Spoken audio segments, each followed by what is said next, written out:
put it in my pocket so that I don't sit on it.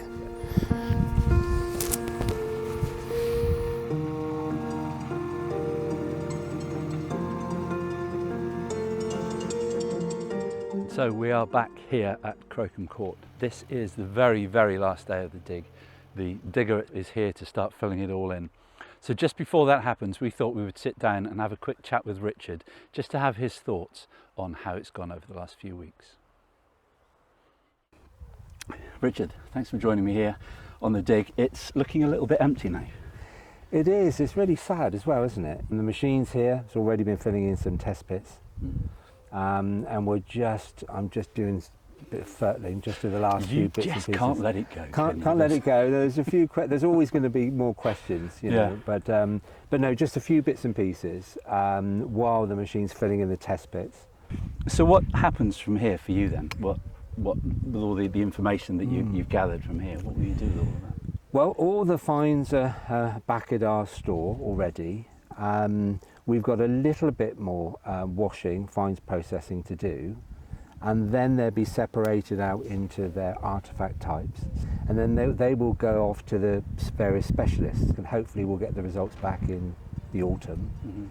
And then we'll be able to sort of put the story together.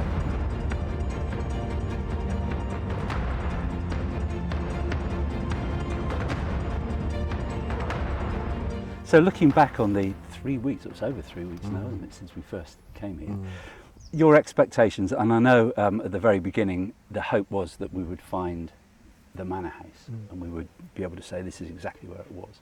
And we haven't quite got there. We haven't quite got there, no. I mean, we've had some stunning archaeology though, you know, and I guess, you know, the sort of pièce de résistance really is finding that pavilion in Trench 2 and to have the whole thing. Oh no, this is Trench 1. Trench 1, oh forgive me, yeah, no, Trench 1. It seemed to flip. It's been a long few weeks.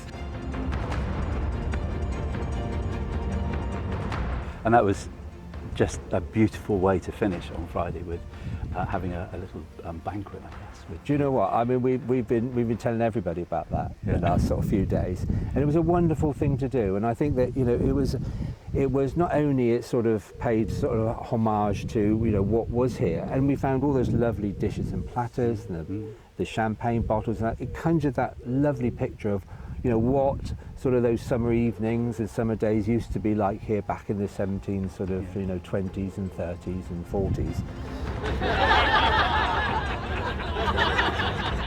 So one of the things that I found really amazing was when you step back and you look at all of the volunteers that we had over the 3 weeks, and you had different age ranges, you had different sexes, you had different abilities, and to see them all working together in the way that they did, it was mind-blowing really, wasn't it? It's been amazing, you know, and I think that ultimately it's the volunteers that have made this excavation. I think, you know, with this team it wouldn't have mattered whether we'd found lots of things or none at all.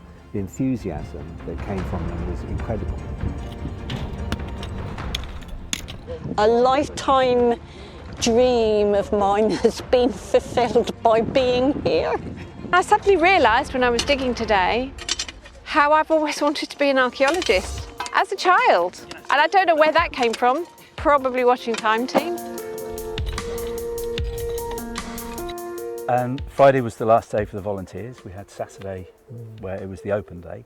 And then you did a bit more digging on Monday. Of course, being the last day and everything as well, you know, it throws up some surprises. And certainly underneath the corner, Tara's exposed some very large flat stones. Okay. And which was fantastic. It's very out of kilter with everything we found, out of character with everything as well. Right. And it's incredibly flat. So some of the stones are 30 centimetres thick as well. But in the section and leading away looks like the stub of a wall. Okay. Now this isn't, as far as we can tell, this is not garden related. It seems nothing to do with that. And one of the interesting things is it's got a flat capping stone that goes right the way across the width. Now, there's all sorts of possibilities what it might be, but the capping stone is rather strange. Everything later is above it, so everything's been dumped on top of it. And the only thing we can think of at the moment is it some sort of dwarf wall for a timber building above it. We've only got it in section, of course. Yep. So we're going to have to put a couple of question marks there and scratch our heads a bit more and see if we can come up with some ideas on what it might be. So here we are, we're here 3 weeks, just over 3 weeks later. We were looking for the manor house. We haven't found the manor house, but now all of a sudden, looks like we might have to come back. I will do. Richard, thank you very much indeed for everything. Actually. It's been an amazing 3 weeks, and I know on behalf of all of the volunteers as well, it's just been the best experience. The weather obviously helped as well, but thank you very much, and we'll see you next time hopefully. Absolutely. Okay. Thanks, Anthony. Thank you very Cheers. much.